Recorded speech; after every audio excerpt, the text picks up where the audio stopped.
An intern stood before my desk, clutching the blueprint she'd revised 7 times so tightly that her knuckles had turned white and the paper was creased at the edges.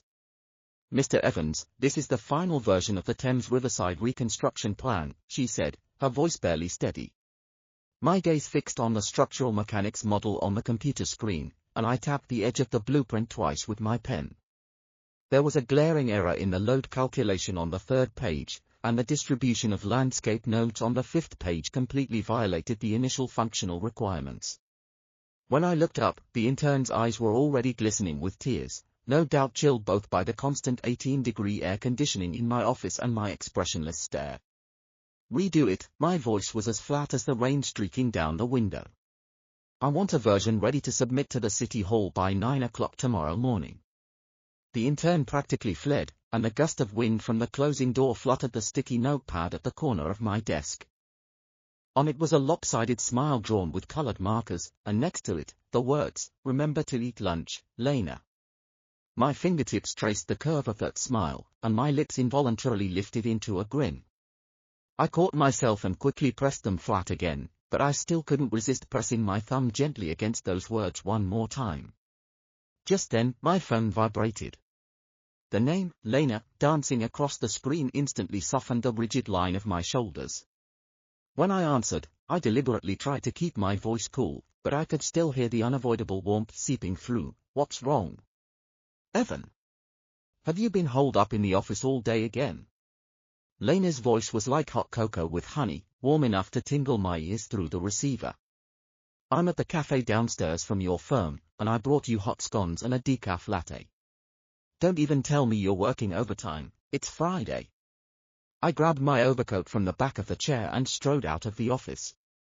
As I passed the staff area, the whispered conversations in the cubicles fell silent immediately. No doubt my expression was a world away from the one I'd worn just minutes before. My assistant Anna was so startled that she knocked over her coffee mug. I didn't have the patience to acknowledge it. During the 30 seconds the elevator descended, I stared at my reflection in the shiny metal panels, adjusting my expression repeatedly. Not too eager, not too cold, I needed to maintain that perfect, just good friends, distance. Warm light spilled through the cafe's glass door. Lena was sitting by the window, her sketchbook tucked in her arms. She wore a cream-colored knit sweater, her hair loosely tied back with a caramel-colored hair tie, and a few strands stuck to her cheeks, dampened by the misty rain outside. When she heard the door push open, she looked up immediately, her eyes sparkling like scattered stars. "Over here." By the time I reached the table, she'd already pushed a scone toward me, drizzled with my favorite blueberry jam. "I asked Anna," she said, prodding a strawberry on her own plate with her fork. "She said you didn't even eat breakfast today. If you keep mistreating your stomach like this, next time I'll just bring my easel to your office and supervise your meals personally." "Don't be ridiculous," I said, taking a bite of the scone. The sweet, not cloying flavor spread across my tongue. 10 years had passed, from the little girl at Cambridge who'd crashed into my arms clutching her sketchbook, to the now-established illustrator she was today. She always seemed to know exactly how to touch the softest part of me. "Who's being ridiculous?" She flipped open her sketchbook and pointed to one of the drawings. "Look, I did this at Portobello Market yesterday. Doesn't it have such a great vibe?" The page showed the market after rain, colorful little stalls lined with vintage jewelry, an old man in a red trench coat feeding pigeons. Her brushstrokes were so warm they could chase away London's damp chill. I leaned in to look, and caught a faint whiff of lavender in her hair. Her eyelashes were long, fluttering like a butterfly's wings when she blinked, casting soft shadows under her eyes. Suddenly, I was transported back to that afternoon 10 years ago, on the Cambridge lawn. She'd been sitting just like this, head bowed over her drawing, sunlight gilding the tips of her hair. I'd stood a short distance away, watching her for a full hour. "It's excellent," I said, tearing my gaze away and pretending to focus on the sketch. "The color palette is more sophisticated than your earlier work." "Really?" Her eyes lit up, and she leaned involuntarily closer to me. "I was worried it might be too warm, London's always so chilly, after all." "It's not," I said, my Adam's apple bobbing.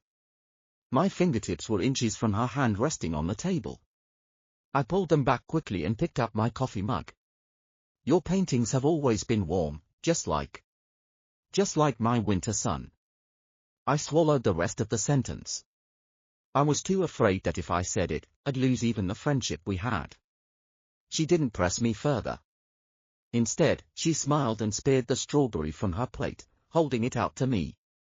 This one's extra sweet. Try it. I opened my mouth and took it. The sweet juice burst on my tongue, sweeter even than the blueberry jam on the scone. A couple at the next table was whispering and laughing softly. Lena glanced over at them, then suddenly turned to me. Evan, do you think people always get a little childish when they like someone? My heart lurched, and the coffee mug slipped slightly in my hand, spilling a trickle of brown liquid onto my fingers. Why the sudden question? I asked, trying to keep my voice steady. No reason, she said, scratching her head and avoiding my eyes. I just took on a picture book project about unrequited love, and I'm a bit stuck for ideas. Unrequited love. Those two words pricked at my heart like needles. I'd loved her in secret for 10 years, from 19 to 29, from Cambridge to London, from awkward students to professionals with our feet firmly under us. I'd stood by her through countless important moments, hiding behind the title of friend. I'd been the first in line at her first art exhibition. I'd held her and patted her back all night when her heart was broken. I'd sat by her bed and fed her medicine and water when she had a high fever. But I never dared tell her that my feelings for her had long since crossed the line from friendship. I think so, I said, looking directly into her eyes, my voice serious. When you like someone, you can't help but notice every little detail about them. A single word from them can make you happy all day, and a single frown can worry you for hours. No matter how mature and steady you are normally, you turn into a bit of a fool around them. Take me, for example. To everyone else, I was the uncompromising, composed architect Evans. But with her? I lost my train of thought at the sight of her smile. I felt a rush of joy at a single word of concern. I secretly kept every sticky note she'd ever drawn for me. I scrolled through her social media posts repeatedly late at night. And when I saw her laughing and chatting with other men, I couldn't stop the irrational jealousy from burning in my chest. Lena nodded thoughtfully, then asked, if you never say anything, will the other person ever know? My heart sank. Did she have someone she liked? Was it the gallery owner who kept sending her flowers, or that new illustrator friend she'd made? I forced down the bitterness in my throat. Probably not. Oh, she said, lowering her head and poking at the cake on her plate, her voice quieter. I see. The rain finally stopped by evening. I walked her home to the old house she rented in Kensington, where hydrangeas, her favorite flowers, grew by the front door. Would you like to come up for a cup of tea? She asked, standing in the doorway, the street lamp stretching her shadow long across the pavement. I hesitated for a moment, then shook my head. No, you should get some rest. I have to be at the construction site early tomorrow. She nodded, saying nothing more. But just as I turned to leave, she called out, Evan. I turned back. She was twisting the hem of her sweater, her cheeks flushed. My birthday is next Wednesday. I'm having a small party at home. You have to come. Of course, I said, smiling. It was the first time I'd let myself smile openly in front of her that day. I wouldn't miss it for the world. On my way home, I detoured to the jewelry store on Regent Street. In the window, there was a silver necklace with a tiny paintbrush pendant inlaid with delicate sapphires, the exact color of her eyes. I stared at it for a long time before finally pushing open the door. Lena's house was packed with people on her birthday. She wore a light blue dress, standing in the middle of the crowd like a blooming cornflower. I stood in the doorway, gift box in hand, watching her laugh and chat with her friends. My heart was a mix of joy and nervousness, fluttering like a bird trapped in my chest. Evan. You're here. When she spotted me, she pushed her way through the crowd and came over, taking the gift from me. Come in, I saved you a spot. I followed her into the living room. She set my gift down with the others, then took my hand and pulled me toward the kitchen. I made your favorite, lobster thermidor. It'll be ready in a minute. The kitchen was small. She bustled around the stove, and I leaned against the doorframe, watching her. The warm yellow light softened her features, and her profile had a gentle curve. A faint smile played at her lips. You look beautiful tonight, I said, before I could stop myself.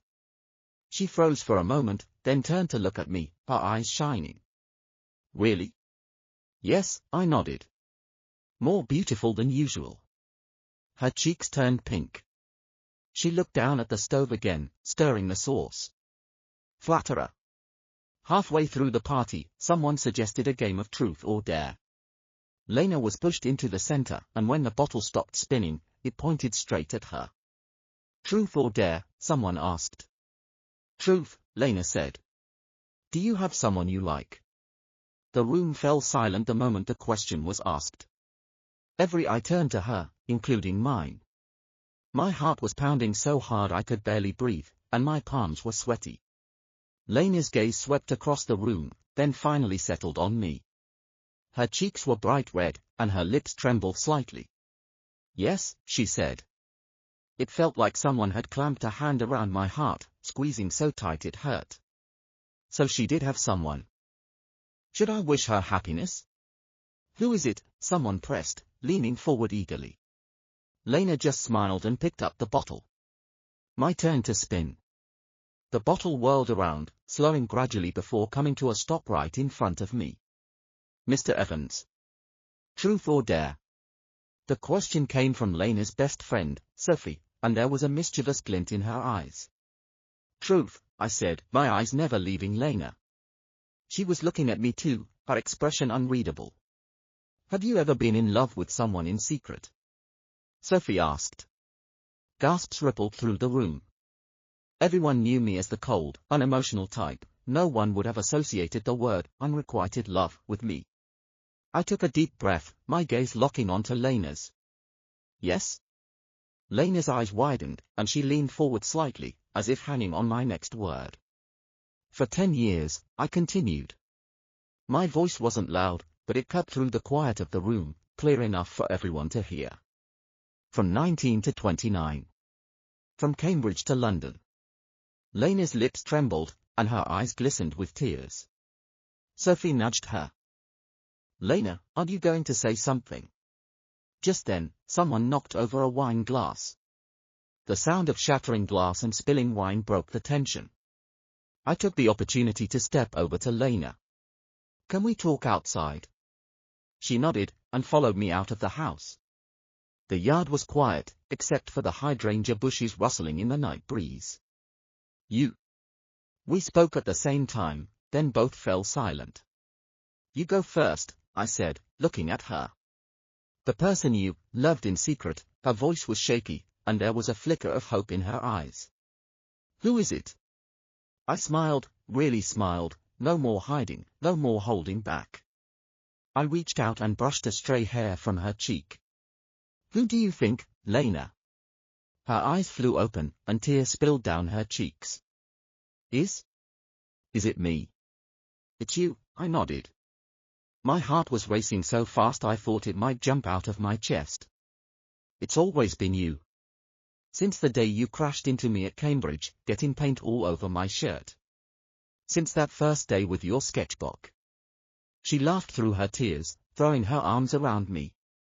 Evan, you idiot. I thought you only saw me as a friend. I held her tight, feeling the warmth of her body against mine. My nose burned, and my eyes stung. I was scared. Scared that if I said something, I'd lose you completely. You fool, she said, hitting my chest lightly. When I asked you about unrequited love, that was me hinting. The main character in my picture book is based on you. I froze. That picture book? Yes, she said, pulling back to look at me, her eyes still wet but shining. I've liked you for so long, Evan. Since the day you picked up my scattered sketches in the Cambridge library. Since the day you told me I was talented at my first exhibition. Since the day you held me and said, I'm here, when I was heartbroken. So it hadn't been a one-man show. my warm sun had been quietly shining on me all along. I lowered my head, pressing my lips to hers. Her lips were soft, tasting faintly of champagne. The night breeze carried the scent of hydrangeas, and even though there were no stars in London's sky that night, it felt brighter than ever before. Later, Lena's picture book was published. It was called London's Secret.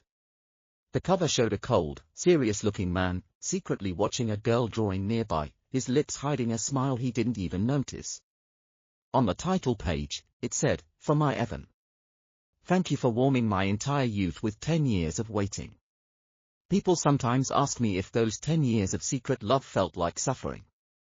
I look over at Lena, who's sitting beside me coloring in her sketches. She looks up, smiling at me, her eyes as bright as stars. I shake my head. It never felt like suffering. Not when it was her. All that waiting, every single second was worth it. Now, I don't have to pretend to be cold for anyone.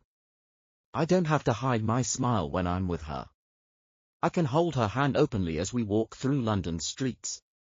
I can hug her from behind while she's drawing, whispering, "I love you," in her ear. I can stay by her side when she's sick, taking care of her without feeling like I'm overstepping. London still has its cold, rainy days. But I know now that as long as Lena is with me, every day will be filled with warm sunlight. Last month, we went back to Cambridge together. We walked along the River Cam, past the lawn where I'd first watched her draw. She brought her sketchbook, just like old times, and sat down on the grass. I didn't stand far away this time. I sat right beside her, watching her brush move across the paper. "What are you drawing?" I asked, leaning in. "Us," she said, showing me the page. There we were, sitting on the Cambridge lawn, the sun shining down on us. I was looking at her, a soft smile on my face, the same smile I used to hide. I want to capture this. The day we stop hiding. I kissed her forehead, the warmth of the sun on our skin.